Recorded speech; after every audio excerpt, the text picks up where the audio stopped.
Welcome to the Unapologetic Man Podcast, the only podcast that's all about self-improvement, confidence, success, women, and being a man without making any apologies for it.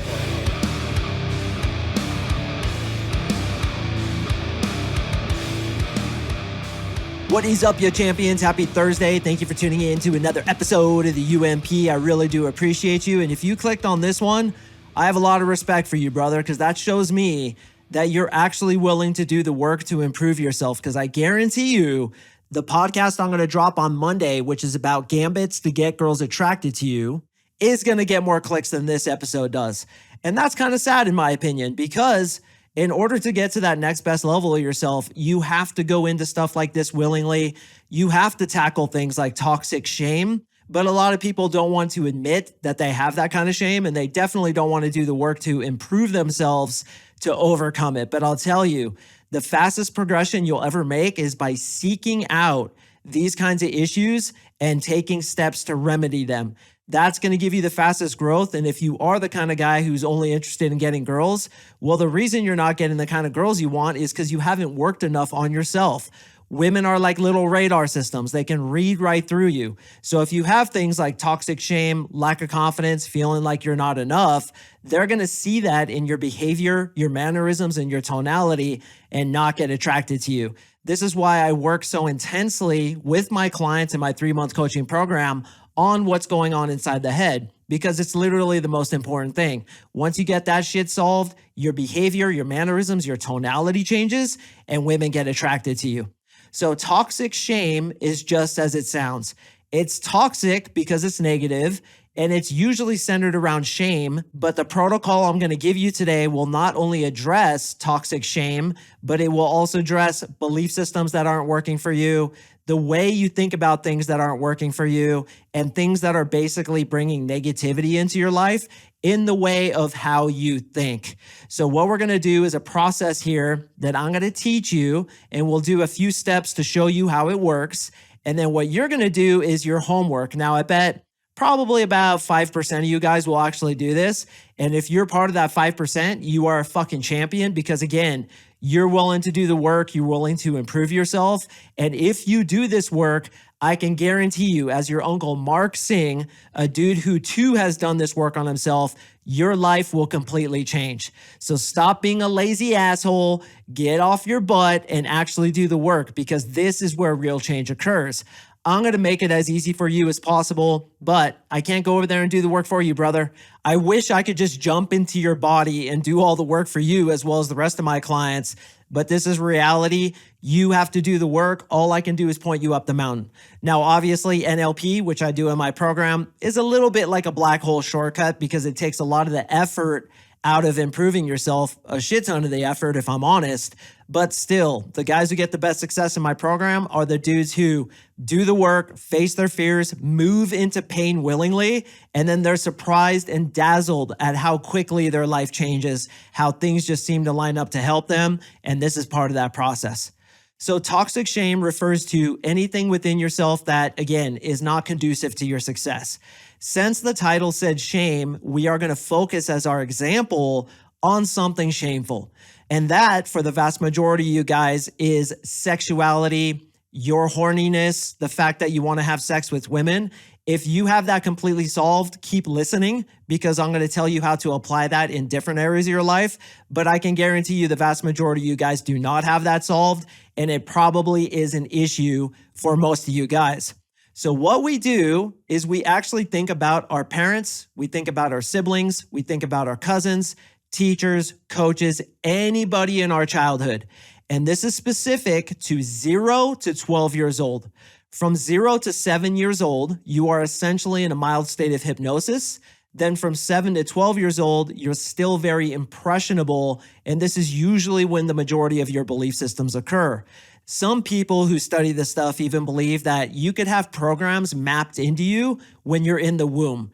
They say that we can hear certain things in the womb, we can feel energies in the womb, and these negative things that you're dealing with were almost guaranteed to have been given to you by your parents. So we're going to focus on them. But if you had someone influential in your life, maybe you were raised by your grandma, your grandpa, maybe there was an influential coach in your life, Think about just everybody who had influence over you when you were a kid because they probably gave you some of their bullshit. In fact, and I want you to listen closely, oftentimes we will take on the belief systems of those people who raised us simply to get into rapport with them. Why would we do that? Because when you're a child, your number one priority is safety. You don't care if you have to take on a negative belief system that matches, say, for example, your father's belief system. If you match your father's belief system, you're going to get into rapport with him and he has a higher chance of taking care of you. And I know this happened with me. A lot of guys ask me, why are you so obsessed with attracting women, being good with women? Why do you want a hot wife? Why do you have all these things going on when it comes to women? And I'll admit to you guys forthright, it was because my father and my grandfather. My grandfather was a womanizer. My father was a womanizer. So getting into rapport with them, I became a womanizer myself, not even knowing why I did it. In fact, to me, it was just because I was so horny I'd fuck a snake if I could hold it straight. But the truth of the matter is, those people who you grew up with have a massive influence over you. So we're going back to sexual shame as our example. Usually that came from your mother or your father. And we all understand why that is. Some religions, which consider sex before marriage shameful, are prevalent in the United States. Because they're prevalent in the United States, also England, Canada, Australia, anywhere else in the world, and wherever you're listening from, maybe your religion put shame around sex. It's because of religion that our parents inherited those belief systems, probably from their parents and from their parents, all the way back to who knows when. But this dysfunction was in their psyche, and because you wanted to get into rapport with them, you essentially wanted them to protect you, you bought into it and made it your own belief system. Here's the thing about belief systems that I say all the time. They're BS, belief system, but they're also BS bullshit. They're just phantoms that you inherited likely from your parents, and now you continue to hit print on a printer, printing out the same results. Are the results you're getting up to your standards? Obviously not. So you need to go to work frontally to change those belief systems. And of course, that's what we do in our 3-month coaching program.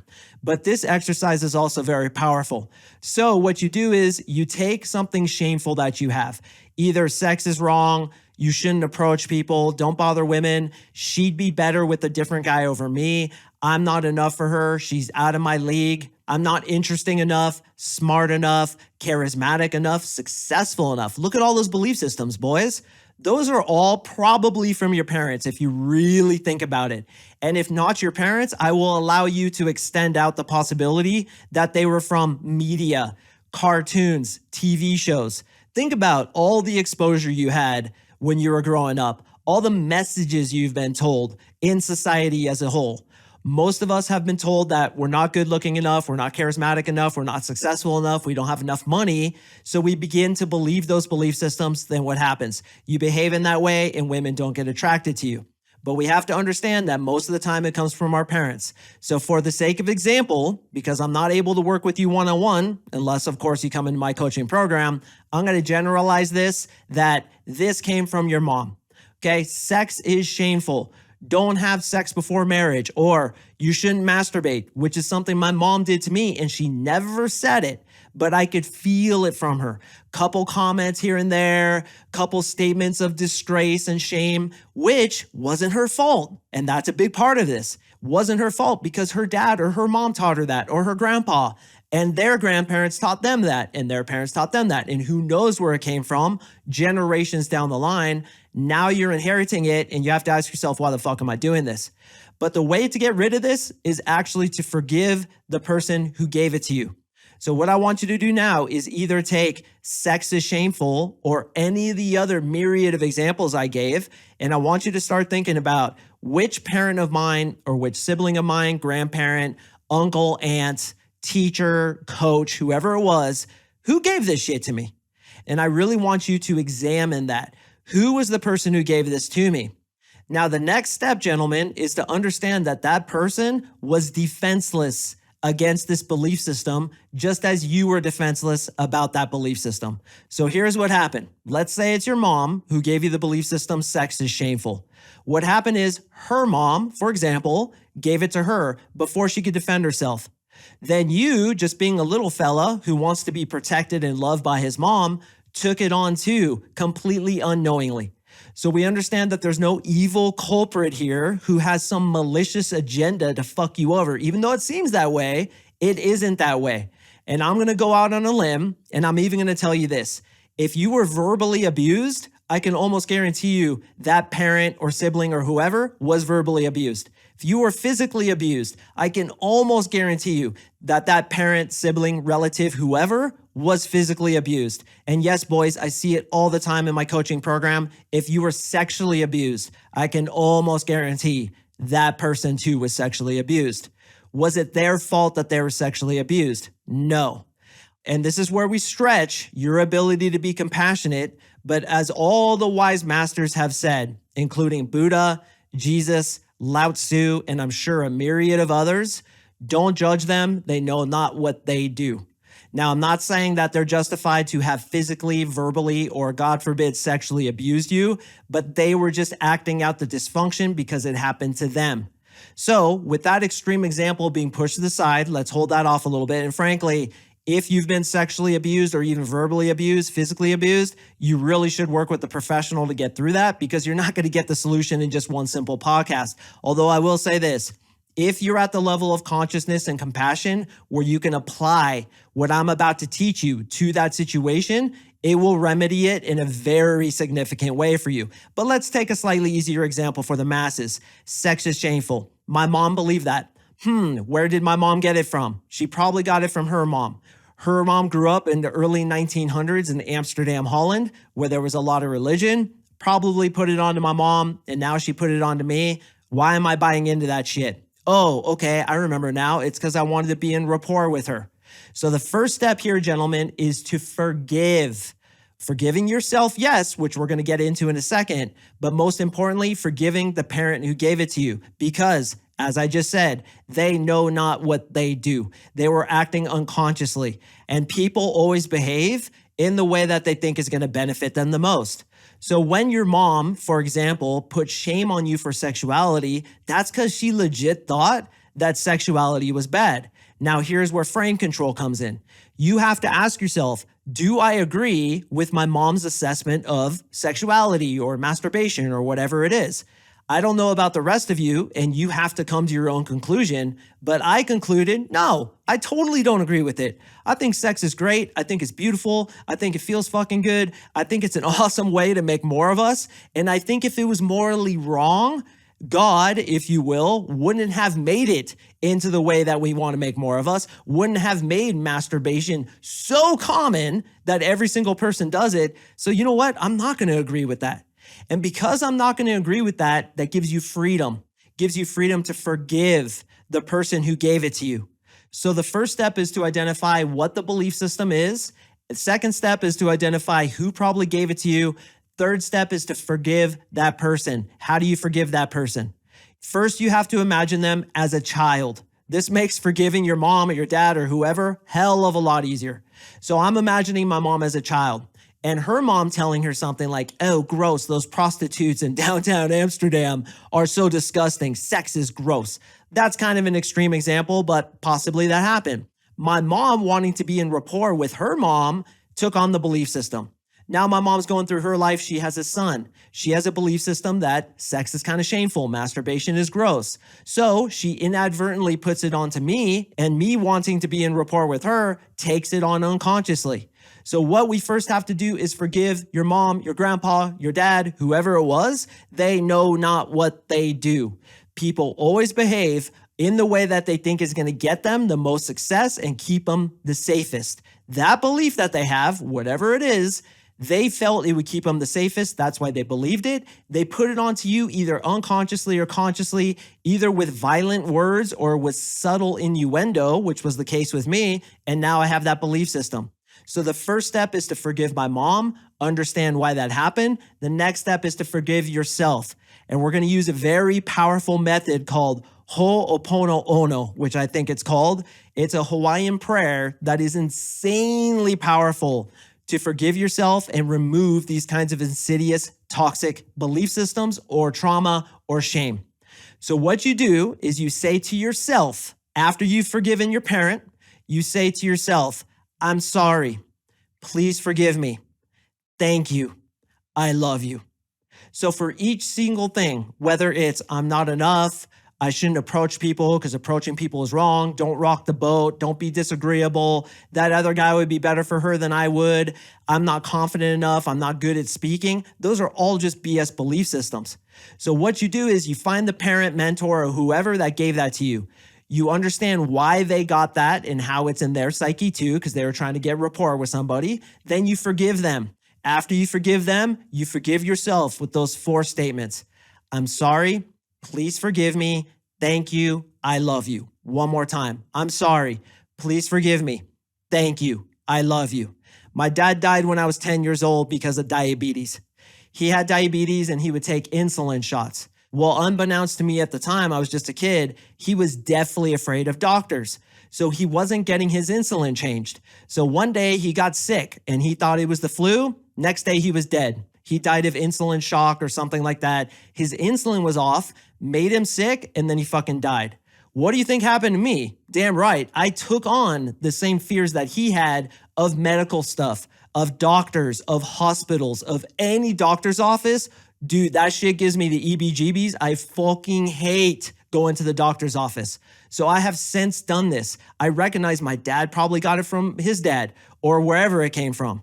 He was acting on a belief system that doctors kill more people than anything else, right? It's probably what he believed. So every time he went in there, he was terrified. Me being a little kid wanting to get into rapport with him, I took on that belief system. Now I have a phobia of doctors, but I've since worked on it with the method I just taught you, as well as other NLP protocols that, of course, I include in my 3-month coaching program. And my fear of doctors is nearly gone.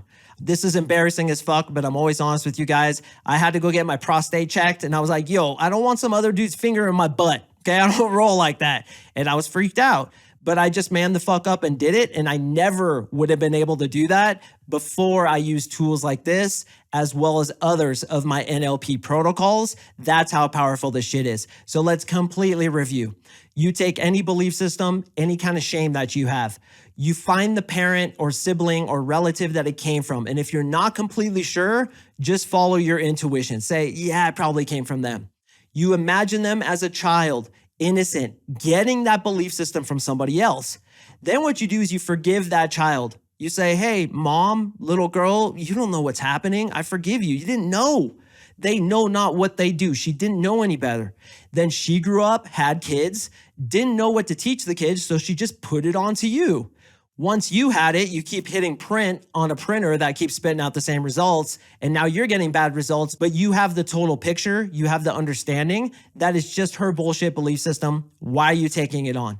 So first you forgive her, then you forgive yourself with the Ho'oponopono technique, which is I'm sorry, please forgive me, thank you, I love you. And that can be in any order. You could say I love you, please forgive me, thank you, I'm sorry. It doesn't matter, but you say it to yourself. Forgive yourself, brother, for these stupid belief systems that aren't empirically true, that have been holding you back from success, not only success with women, but also money, happiness, whatever it is that you haven't been able to get. It's because you have a bevy of negative belief systems that are spitting out the same results, given to you by somebody who too got their belief systems before they could defend themselves. So forgive that person, but most importantly, forgive and love yourself. Now, when it comes to those violent things, it is Christ level consciousness, Buddha level consciousness to be able to forgive somebody who did that to you. And I'm not expecting you to do that because I know there's a lot of dudes listening who have been through fucking hell.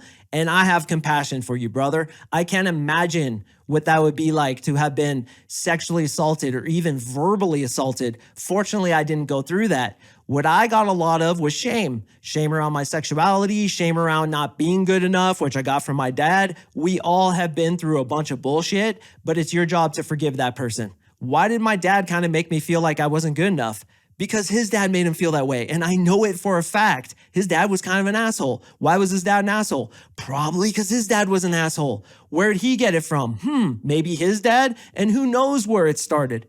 All these dysfunctions are just passed down to you. You're in a mild state of hypnosis and you're given it before you can defend yourself. So forgive yourself, brother. And for God's sakes, forgive the person who gave it to you because they know not what they do. This is a very powerful technique to remove toxic shame. So now your homework begins. Pick out those things like I'm not enough, she's too good for me, I don't know what to say, and go at it with this protocol. I don't know what to say. That's totally from a parent who too felt they weren't charismatic, they weren't good in front of a crowd, or even your brother, your sibling, or a TV show you watched that you just happened to really relate to, where one of the characters who you felt rapport with was a little bit socially inept. So now you become the dude who's socially inept. Or you said something socially inept in second grade and somebody said, dude, you're socially inept. And you're like, oh, I am? Okay, I guess I'm socially inept. And then you keep hitting print on that printer. Let me tell you something about being socially inept, because I hear this all the time. We're gonna wrap up with this. Every single client who comes in my program feels some level of social ineption, if that's even a word. But here's the thing. Every single one of those guys, and I've tested this, can be charismatic when they're with their friends, when they're not afraid of anything, when they're with themselves, bantering, writing letters, whatever it is. Every single person is witty, funny, they have value to give with the right people. So does that mean they're socially inept? No, it means that they think other people are better than them and they become socially inept in front of those people because that's what they believe. They believe when I'm with others of higher value, I'm socially inept. Is that empirically true? No, it's total bullshit given to you probably by your mom and your dad. So what do? Imagine them as a child, getting that same belief system, forgive them, then you forgive yourself. That's the first step to move past these belief systems. And I'll tell you boys, this is cleansing, it's clarifying, and it feels damn good when you realize all belief systems are just BS. That stands for belief systems as well as bullshit. And once you recognize that, you now have the power to overcome it. So I hope this little strategy has helped you guys. Honestly, in a 20-minute podcast, I can only do so much, especially when I'm speaking to people generally. Just imagine what I could do for you in my 3-month coaching program, where I make an NLP protocol specific to you, your exact meta programs, belief systems, archetypes, traumas, and all the negative bullshit that you're carrying around like a sack of potatoes. What do you do when you carry around a heavy sack of potatoes? You drop it. How do you drop it? By going into it frontally and examining, why am I carrying this? Why don't I just drop it? My life would be a hell of a lot easier, wouldn't you agree? If you're interested, click the link in the description below. You and I will talk. We are very busy right now. We do have a waiting list, but if you're serious, I want to meet you and I will spend my time talking to you if indeed you want to get this part of your life fixed once and for all. For the rest of you gentlemen, I drop podcasts on Mondays and Thursdays. Don't forget, I have an awesome one that's going to teach 3 epic gambits that get girls super attracted to you on Monday. So come back for that one and I will see you in the next episode.